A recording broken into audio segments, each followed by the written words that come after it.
بابا ينفع ادخل صاحبي يلعب معايا شويه؟ معايا علبة صواريخ هنلعب بيها، بس ما تقولش لابوك.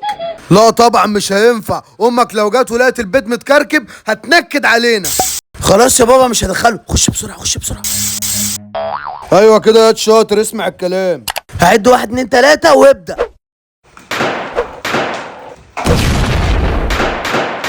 ايه ده؟ ايه الصوت ده؟